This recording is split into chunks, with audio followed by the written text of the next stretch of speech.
ಓಂ ಗಂ ಗಣಪತಯೇ ನಮಃ. ಹಾಯ್ ಹಲೋ ನಮಸ್ಕಾರ. Welcome to spiritual vibes YouTube channel. ಬುಧವಾರದ ದಿನದಂದು ನೀವು ಗಣಪತಿಯನ್ನು ಪೂಜಿಸುವುದರ ಜೊತೆಗೆ ಗಣಪತಿ ಮಂತ್ರಗಳನ್ನು ಪಠಿಸುವುದು ಹೆಚ್ಚು ಫಲಕಾರಿಯಾಗಿದೆ. ಇಲ್ಲಿ ಬುಧವಾರದ ದಿನದಂದು ನೀವು ಪಠಿಸಬೇಕಾದ ಕೆಲವೊಂದು ಗಣಪತಿ ಮಂತ್ರಗಳ ಬಗ್ಗೆ ಹೇಳಲಾಗಿದ್ದು, ಈ ಮಂತ್ರಗಳ ಪಠಣವು ನಿಮ್ಮ ಜೀವನದಲ್ಲಿ ನಡೆಯುತ್ತಿರುವ ಅದೆಷ್ಟೋ ಸಮಸ್ಯೆಗಳಿಗೆ ಪರಿಹಾರವನ್ನು ನೀಡುವುದು. ಬುಧವಾರದ ದಿನದಂದು ನಾವು ಯಾವೆಲ್ಲ ಗಣಪತಿ ಮಂತ್ರಗಳನ್ನು ಪಠಿಸಬೇಕು, ಬುಧವಾರ ಈ ಗಣಪತಿ ಮಂತ್ರಗಳನ್ನು ಪಠಿಸುವುದರ ಪ್ರಯೋಜನಗಳೇನು ಎಂದು ಈ ವಿಡಿಯೋದಲ್ಲಿ ತಿಳಿಯೋಣ. ಬುಧವಾರದ ದಿನದಂದು ಗಣೇಶನನ್ನು ಪೂಜಿಸುವ ಸಂಪ್ರದಾಯವಿದೆ. ಬುಧವಾರದ ದಿನದಂದು ಗಣೇಶನನ್ನು ಶುದ್ಧವಾದ ಮನಸ್ಸಿನಿಂದ ಪೂಜಿಸುವುದರಿಂದ ಭಕ್ತನು ಗಣೇಶನ ಆಶೀರ್ವಾದವನ್ನು ಪಡೆದುಕೊಳ್ಳುವುದರ ಜೊತೆಗೆ ಆತನ ಜಾತಕದಲ್ಲಿನ ಬುಧ ದೋಷವೂ ಕೂಡ ದೂರಾಗುವುದು. ಧಾರ್ಮಿಕ ನಂಬಿಕೆಯ ಪ್ರಕಾರ ಯಾವ ವ್ಯಕ್ತಿ ಬುಧವಾರದ ದಿನದಂದು ಗಣಪತಿಯನ್ನು ಪೂಜಿಸುತ್ತಾನೋ ಅವನು ಮಾನಸಿಕವಾಗಿ ಸದೃಢನಾಗುತ್ತಾನೆ. ಆತನು ಗಣೇಶನ ಆಶೀರ್ವಾದದಿಂದ ಎಲ್ಲ ಕೆಲಸಗಳಲ್ಲೂ ಯಶಸ್ಸನ್ನು ಸಾಧಿಸುತ್ತಾನೆ. ಬುಧವಾರದ ದಿನದಂದು ಗಣೇಶನ ಆಶೀರ್ವಾದವನ್ನು ಪಡೆದುಕೊಳ್ಳಲು ಗಣಪತಿಯನ್ನು ಪೂಜಿಸುವುದು ಮಾತ್ರವಲ್ಲ, ಗಣಪತಿ ಮಂತ್ರಗಳನ್ನು ಪಠಿಸುವುದು ಕೂಡ ತುಂಬಾನೇ ಪ್ರಯೋಜನಕಾರಿಯಾಗಿರುತ್ತದೆ. ಬುಧವಾರದ ದಿನದಂದು ನಾವು ಯಾವ ಗಣಪತಿ ಮಂತ್ರಗಳನ್ನು ಪಠಿಸುವುದರಿಂದ ಜೀವನದಲ್ಲಿನ ಸಮಸ್ಯೆಗಳಿಂದ ಪರಿಹಾರವನ್ನು ಪಡೆದುಕೊಳ್ಳಬಹುದು.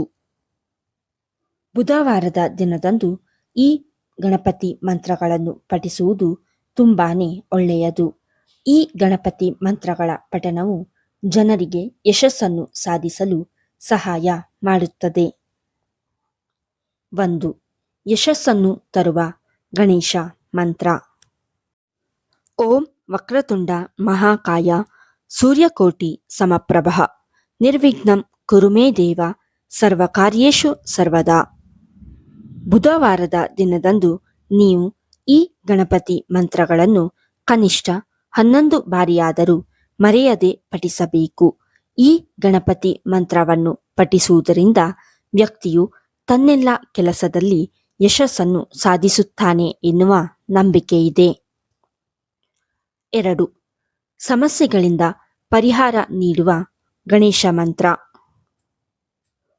ಓಂ ಏಕದಂತಾಯ ವಿದ್ಮಹೆ ವಕ್ರತುಂಡಾಯ ಧೀಮಹಿ ತನ್ನೋದಂತಿ ಪ್ರಚೋದಯಾತ್. ಈ ಮಂತ್ರವನ್ನು ಗಣೇಶ ಗಾಯತ್ರಿ ಮಂತ್ರ ಎಂದು ಕರೆಯಲಾಗುತ್ತದೆ.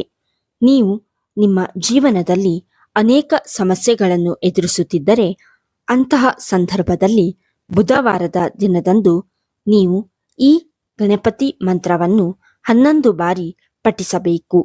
ಈ ಮಂತ್ರದ ಪಠಣವು ನಿಮ್ಮ ಸಮಸ್ಯೆಗಳನ್ನು ಪರಿಹರಿಸಲು ಸಹಾಯ ಮಾಡುತ್ತದೆ. 3. ಒತ್ತಡ ಮುಕ್ತಿಗಾಗಿ ಗಣೇಶ ಮಂತ್ರ. ಗಜಾನನಂ ಭೂತಗಣಾದಿ ಸೇವಿತಂ ಕಪಿಸ್ಥ ಜಂಬು ಫಲಚಾರು ಭಕ್ಷಣಂ ಉಮಾಸುತಂ ಶೋಕ ವಿನಾಶಕಾರಕಂ ನಮಾಮಿ ವಿಘ್ನೇಶ್ವರ ಪಾದಪಂಕಜಂ. ಬುಧವಾರದ ದಿನದಂದು ನೀವು ಈ ಮಂತ್ರವನ್ನು ಪಠಿಸುವುದರಿಂದ ಮನಸ್ಸು ಚುರುಕಾಗುತ್ತದೆ ಮತ್ತು ಜೀವನದ ಎಲ್ಲ ಒತ್ತಡವು ನಿವಾರಣೆಯಾಗುತ್ತದೆ. 4. ಗಣಪತಿ ಆಶೀರ್ವಾದಕ್ಕಾಗಿ ಈ ಮಂತ್ರ ಪಠಿಸಿ. ಓಂ ನಮೋ ವಿಘ್ನಹರಾಯ ಗಂ ಗಣಪತಯೇ ನಮಃ. ಈ ಗಣಪತಿ ಮಂತ್ರವನ್ನು ಪಠಿಸುವುದರಿಂದ ಗಣೇಶನ ವಿಶೇಷ ಆಶೀರ್ವಾದ ನಿಮಗೆ ಪ್ರಾಪ್ತವಾಗುತ್ತದೆ. 5.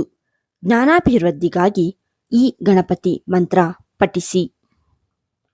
ಓಂ ಗಂ ಗಣಪತಯೇ ನಮಃ. ಗಣೇಶನ ಈ ಬೀಜ ಮಂತ್ರವನ್ನು ಪಠಿಸುವುದರಿಂದ ಬುದ್ಧಿಶಕ್ತಿ ವೃದ್ಧಿಯಾಗುತ್ತದೆ ಮತ್ತು ಜ್ಞಾನವು ಹೆಚ್ಚಾಗುತ್ತದೆ. ಈ ಮಂತ್ರವು ಎಲ್ಲ ಕಾರ್ಯಗಳಲ್ಲಿ ಯಶಸ್ಸನ್ನು ತರುತ್ತದೆ. 6. ಬುಧವಾರ ಗಣಪತಿ ಮಂತ್ರಗಳನ್ನು ಪಠಿಸುವುದು ಹೇಗೆ? ನೀವು ಗಣಪತಿ ಮಂತ್ರವನ್ನು ಜಪಮಾಲೆಯನ್ನು ಹಿಡಿದು ಪಠಿಸಬೇಕು. ಮಂತ್ರ ಪಠಿಸಲು ಬಳಸುವ ಜಪಮಾಲೆ ಶುದ್ಧವಾಗಿರಬೇಕು. ಮಂತ್ರವನ್ನು ಪಠಿಸುವ ಮೊದಲು ಸ್ನಾನ ಮಾಡಿ ಮತ್ತು ಸ್ವಚ್ಛವಾದ ಬಟ್ಟೆಗಳನ್ನು ಧರಿಸಿ. ನಂತರ ಗಣೇಶನ ವಿಗ್ರಹದ ಮುಂದೆ ತುಪ್ಪದ ದೀಪವನ್ನು ಬೆಳಗಿಸಿ. ಸಂಕಲ್ಪವನ್ನು ತೆಗೆದುಕೊಂಡ ನಂತರವೇ ಮಂತ್ರವನ್ನು ಪಠಿಸಲು ಪ್ರಾರಂಭಿಸಿ. ಮಂತ್ರಗಳನ್ನು ಕಡಿಮೆ ಧ್ವನಿಯಲ್ಲಿ ಮತ್ತು ಸಂಪೂರ್ಣ ಶುದ್ಧತೆಯೊಂದಿಗೆ ಪಠಿಸಬೇಕು. ಬುಧವಾರದ ದಿನದಂದು ಈ ಮೇಲಿನ ಗಣಪತಿ ಮಂತ್ರಗಳನ್ನು ಯಾವ ಕಾರಣಕ್ಕಾಗಿ ಪಠಿಸಬೇಕೆಂಬುದನ್ನು ವಿವರವಾಗಿ ಹೇಳಲಾಗಿದೆ. ನಿಮ್ಮ ಸಮಸ್ಯೆಗಳಿಗೆ ಅನುಗುಣವಾಗಿ ಆ ಮಂತ್ರವನ್ನು ಪಠಿಸುವ ಮೂಲಕ ಪ್ರಯೋಜನವನ್ನು ಪಡೆದುಕೊಳ್ಳಬಹುದಾಗಿದೆ. ಈ ಗಣಪತಿ ಮಂತ್ರಗಳ ಪಠಣವು ನಿಮಗೆ ತುಂಬಾನೇ ಪ್ರಯೋಜನಕಾರಿಯಾಗಿದೆ. ಈ ವಿಡಿಯೋ ನಿಮಗೆ ಇಷ್ಟವಾಗಿದ್ದಲ್ಲಿ ಲೈಕ್ ಮಾಡಿ, ಶೇರ್ ಮಾಡಿ ಮತ್ತು ಓಂ ಗಂ ಗಣಪತಯೇ ನಮಃ ಎಂದು ಕಮೆಂಟ್ ಮಾಡಿ. ಹಾಗೆಯೇ ಇನ್ನೂ ಹೆಚ್ಚಿನ ವಿಡಿಯೋಗಳಿಗಾಗಿ ನಮ್ಮ ಚಾನಲನ್ನು ಸಬ್ಸ್ಕ್ರೈಬ್ ಮಾಡಿ. ಧನ್ಯವಾದಗಳು.